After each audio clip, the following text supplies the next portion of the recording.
Escuchas un podcast de Dixo.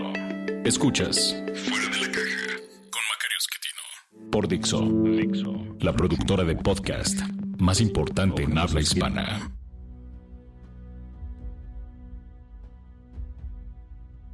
Bienvenidos, esto es Fuera de la Caja. Yo soy Macario Esquetino y le agradezco mucho que me escuche. Esta es la emisión número 69 de este podcast, de forma que como es un número impar, nos corresponde hablar de coyuntura. Y creo que para cerrar el año lo más conveniente es revisar las cifras económicas de los últimos días que confirman esta tendencia negativa que hemos estado teniendo prácticamente desde el día que al señor presidente se le ocurrió cancelar la construcción del Aeropuerto Internacional de la Ciudad de México, el aeropuerto de Texcoco, todavía antes de tomar posesión. Esto lo hizo el 29 de octubre de 2018. Ese día se anunció que no se construiría más ese aeropuerto, sino que se haría un arreglo entre un nuevo aeropuerto en Santa Lucía, aprovechando la base militar en ese lugar, el aeropuerto que tenemos en la Ciudad de México y el de Toluca. ¿Cómo exactamente se podrían conectar estos tres aeropuertos? ¿Cómo van a funcionar? Es algo de lo que el presidente no tenía la más remota idea el día que anunció la cancelación, y al día de hoy creo que sigue sin tener idea, ni él ni nadie, porque pues no hay manera de que estas cosas funcionen. Toluca es un aeropuerto ubicado a una gran altitud sobre el nivel del mar que complica el vuelo de grandes aviones por el problema de peso, y las otras dos instalaciones ocupan la misma entrada aérea al Valle de México, de manera pues que no van a poder funcionar como, digamos, espacios complementarios, sino más bien sustitutos. Un avión que vaya a Santa Lucía ocupa el mismo espacio que un avión que vaya al actual aeropuerto de la Ciudad de México. Eso es lo que entiendo de lo que han dicho los expertos, pero yo no me dedico al tema aéreo. Mi especialidad, como usted sabe, es esencialmente cuestión de ciencias sociales y en particular economía, que es lo que queríamos platicar hoy. Y le decía, hemos tenido este comportamiento negativo desde aquel anuncio hasta el día de hoy que estoy grabando esto, y como recuerda usted, me regañaron y me pidieron que le ponga fecha. Bueno, lo estoy grabando el día 27 de diciembre para que usted lo pueda escuchar al final del año y los primeros días de 2020, y pues yo quisiera que esto nos diera la oportunidad de hablar de un feliz 2020, pero no es así. La economía no va por un camino razonable. Hemos tenido muchas dificultades que no todas vienen de este gobierno, sin duda. Por ejemplo, el tema de producción de petróleo es algo que ha venido cayendo desde inicios de 2004, es decir, lleva 15 años de caída, y en este año en particular la caída ha sido menor. Sí han logrado detener la caída de producción porque están haciendo de todo para que el presidente esté contento. Recuerde usted que la gente que trabaja en Pemex pues quiere seguir trabajando ahí, ganan bien, tienen una pensión espectacular y entonces no se quieren ir tan fácil, de manera que si el presidente les dice que produzcan más, pues van a producir más durante un rato, haciendo de todo. Esto significa inyectando todo tipo de cosas a los pozos para sacar lo que se pueda de petróleo, nitrógeno, gas, el agua, lo que sea, con tal de sacar más petróleo. Esto puede funcionar por un tiempo, pero en el mediano plazo resulta prácticamente siempre un problema mayor. Pero del mediano plazo nadie quiere preocuparse hoy, todo mundo quiere sobrevivir, y entonces están haciendo lo que le comento, y esto ha permitido que la producción de petróleo deje de caer. Estamos ahorita produciendo 1,670,000 barriles diarios, más o menos. Ese es el promedio de los primeros 9 meses del año. No parece que vaya a cambiar mucho en el futuro próximo. La gente de Pemex le había dicho al presidente que podían producir más, y con base en esa información se hizo el presupuesto para 2020.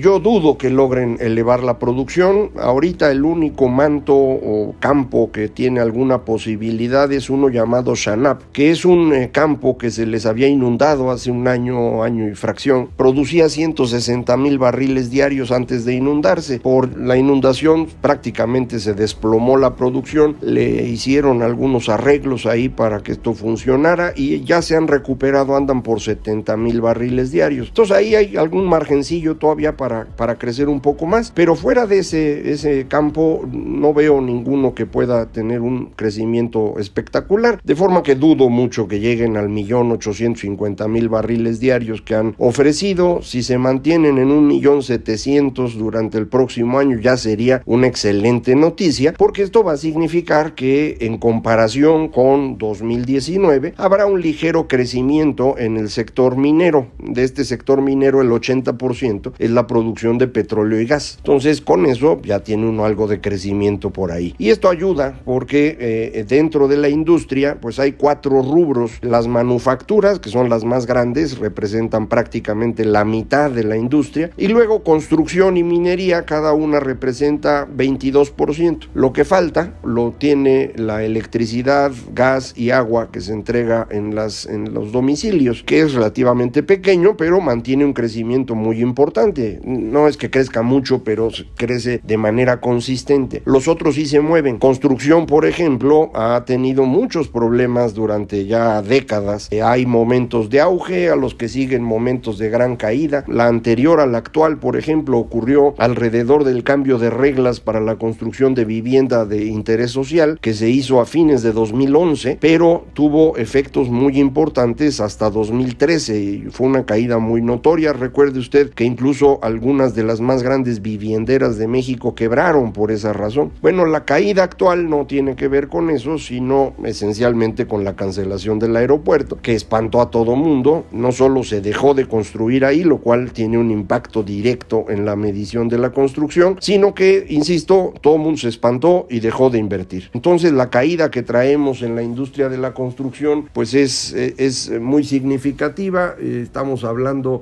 ahorita pues de una caída de prácticamente 9% en los últimos meses, de manera que yo no creo que esto vaya a mejorar mucho en el futuro próximo, porque no percibo que nadie se haya convencido de que vale la pena invertir. El gobierno mismo está pronosticando o presupuestando para 2020 una contracción en su inversión física del orden del 10% en términos reales. Entonces, pues si ellos no van a invertir, los privados menos. El otro renglón que nos queda, que es manufacturas, que le digo que es la mitad de la industria, pues depende mucho de la exportación, y desafortunadamente hemos tenido ya algunos meses de caída de exportaciones porque la industria estadounidense está en la parte baja de su ciclo. Ellos tienen un ciclo de 4 años en donde la parte baja coincide con el año de la elección presidencial. Creo que ya se lo había yo comentado alguna vez. Ignoro la razón, pero ese es el ciclo. Y lo importante para nosotros pues es que vamos a tener pocas exportaciones o menos exportaciones en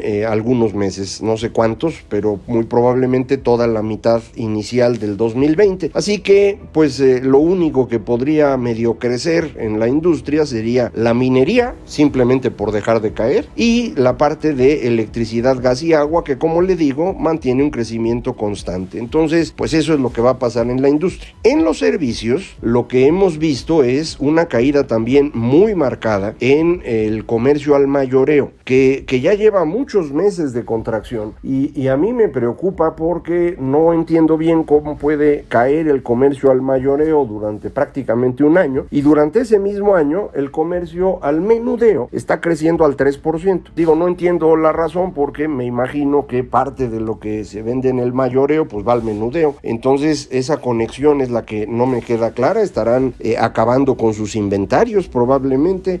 Mayoreo incluye otros tipos de comercio que no tiene conexión directa con menudeo, y también eso puede explicar. Parte de ello va a inversión en materiales de construcción, etcétera, en grandes cantidades, de forma pues que mayoreo tiene un año pésimo, menudeo crece 3% y es prácticamente la rama que mejor se comporta durante todo el 2019, probablemente en parte debido a un mayor salario real de los mexicanos. Entre los trabajadores formales, en lo que va de 2019, hay un incremento real en el salario promedio.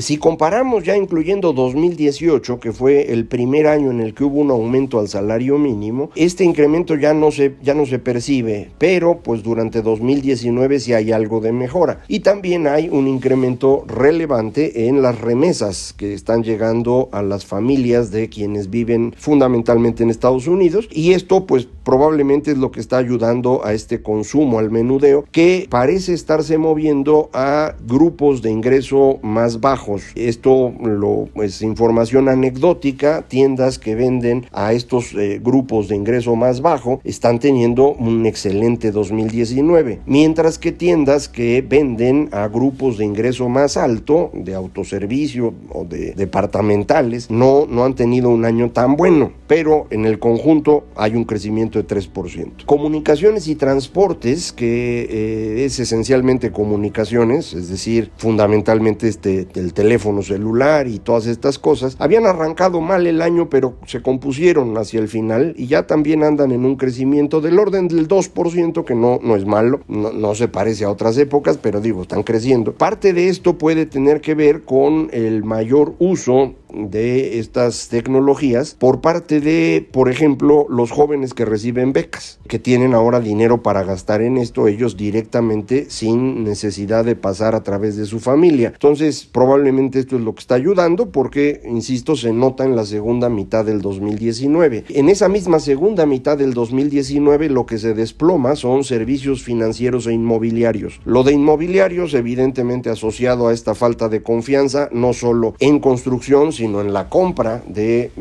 bienes inmuebles, pero también servicios financieros por su parte debe estar teniendo problemas. No tengo la medición independiente porque no se publica, pero debe estar teniendo ya dificultades porque ya estamos en números rojos en este renglón. Estos 4 que le comenté, mayoreo, menudeo, comunicaciones y transportes y servicios financieros e inmobiliarios, representan 2/3 partes de los servicios. Lo demás que queda son estos servicios que antiguamente se llamaban comunales: apoyo a negocios, servicios profesionales, educación, salud, alojamiento, esparcimiento y servicios de gobierno. Ahí hay variedad. Lo que ha ido bien en 2019 es esencialmente servicios de apoyo a las empresas. Esto tiene mucho que ver con el famoso outsourcing, empresas que contratan a otras empresas para que hagan ciertas cosas que pues no son fundamentales para su actividad, pero que son necesarias. Servicios profesionales no está tan bien. Educación tiene una tendencia muy negativa que no había yo visto en mucho tiempo. Estamos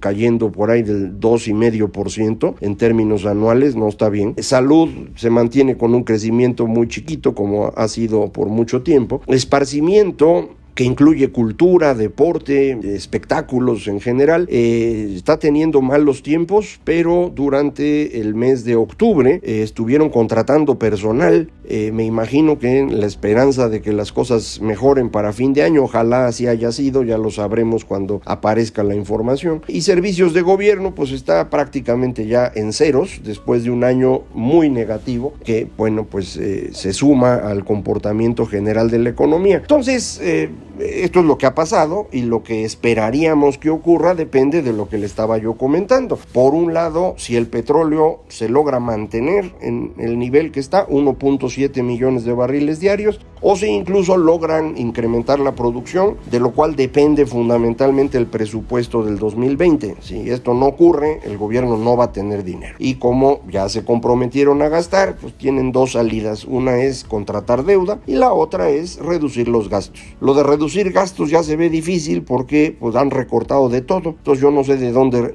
podrían cortar más. A ver si se les ocurre. Y si no, pues les queda la opción de deuda. En el caso de que se vayan a deuda, dado lo que tenemos de experiencia con el señor López Obrador como líder opositor y ahora como presidente, esto se va a reflejar de inmediato en problemas con la calificación de los bonos soberanos de México. Entonces depende cuándo ocurra y de qué tamaño sea, vamos a tener una reducción en la calificación del bono soberano y casi seguramente de Pemex, probablemente en el primer trimestre del año, a lo mejor un poco después, pero todavía mantendríamos el grado de inversión. Mientras se mantenga el grado de inversión, usted puede esperar que el dólar siga por ahí donde está, 19 pesos, 19.50, tal vez hasta 20, pero por ahí. Cuando perdamos el grado de inversión, en el momento que eso ocurra, entonces el dólar se ajustará a los 22 o 23 pesos por dólar. Pero esto no sabemos cuándo puede ocurrir. En mi escenario más pesimista, esto podría ocurrir en la primera mitad del 2020, hacia fines de la primavera, principios del verano. Ese es el escenario más pesimista, pero como todavía falta para eso, nos va a dar tiempo de platicarlo aquí y que usted esté enterado con pues algo de anticipación. En materia de manufacturas, vamos a seguir teniendo dificultades, decía yo, por nuestro comprador principal, la industria estadounidense, y esto se refleja en una caída muy significativa de importaciones, porque recuerde, para exportar importamos. Si las exportaciones dejan de crecer, las importaciones también, y dado que nuestra economía está mal, pues las personas compran menos bienes importados y las empresas invierten menos y por lo tanto también compran menos bienes importados, de los que se llaman bienes de capital. La combinación de todo esto hace que las importaciones de México estén cayendo mucho más rápido de lo que caen las exportaciones, y por lo mismo tenemos una balanza comercial positiva, un superávit. Mucha gente cree que un superávit comercial es una buena idea. No es así. Un superávit comercial significa que estamos expulsando recursos vía capital. Es decir, si los recursos, las divisas entran a México vía comercio, salen vía capital. Por eso es preferible tener un déficit comercial, porque esto implica una llegada de recursos vía capital. Esta salida o llegada de recursos vía capital es lo que se llama ahorro externo. Cuando entra dinero a México vía capitales, tenemos un ahorro externo positivo. Está entrando dinero a México y eso lo podemos aprovechar para invertir en maquinaria, en construcción, en cosas que nos permitan ser más productivos. Si tenemos un ahorro externo negativo, entonces no solo no estamos construyendo en este momento, sino que recursos que podrían haber servido para construir ya se fueron. Bueno, eso es exactamente lo que está pasando. Este superávit comercial que hemos ido construyendo desde la cancelación del aeropuerto hasta el día de hoy se refleja en una gran caída de ahorro externo. Para que sepa usted cuánto, 32,000 millones de dólares es el ajuste en el ahorro de antes de que se cancelara el aeropuerto a el último dato que tenemos, que es el mes de septiembre. Esto lo que significa es entonces que no solamente estamos creciendo poco ahorita, o de hecho estamos contrayéndonos, hay contracción, sino que no tenemos inversión que permita esperar un crecimiento en el futuro. Lo único que nos ha sostenido ha sido el consumo. Ignoro si el consumo va a seguir creciendo o no. No he encontrado cómo predecir adecuadamente esta variable. No estoy seguro si el incremento del 20% al salario mínimo va a tener un impacto positivo o no en el consumo, porque no sé cuál va a ser su reflejo en materia de empleo. El aumento al salario mínimo lo que ha estado haciendo es ir apretujando a todos los trabajadores del Seguro Social cada vez en niveles más bajos de ingreso, medidos en términos de salario mínimo. Es decir, si usted mueve la referencia y el ingreso de las personas no cambia mucho, pues entonces la referencia se los va atorando, ahí los van empujando a todos. Y eso pasó durante 2019, creo que va a pasar en 2020, y hay que ver cómo se acomodan ahí, si va a haber más empleo o no, si más empleo va a tener salarios más altos o todo mundo se va a apretujar en el espacio de entre 1 y 2 salarios mínimos, y esto nos permitirá saber qué pasa pues, o qué podemos esperar con el consumo. Todo lo demás en la economía está teniendo un comportamiento negativo, salvo consumo, que ya le decía yo, la producción de electricidad, gas y agua, que mantiene un crecimiento pequeño, pero lo mantiene, y finalmente el tema de comunicaciones, que ha mejorado un poco en los últimos meses. Todo lo demás tiene un comportamiento esencialmente negativo, y eso es lo que yo esperaría que ocurra en los primeros días, semanas de 2020, en donde pues yo regresaré con usted y le platicaré qué es lo que veo. Pero por el momento pues ya se nos acabó el tiempo. Yo le agradezco mucho que me escuche. Les recuerdo, soy Macario MX en Twitter, @Macario MX, página electrónica www.macario.mx, correo electrónico macario@macario.mx. Muchísimas gracias. Esto fue Fuera de la Caja y muy feliz año.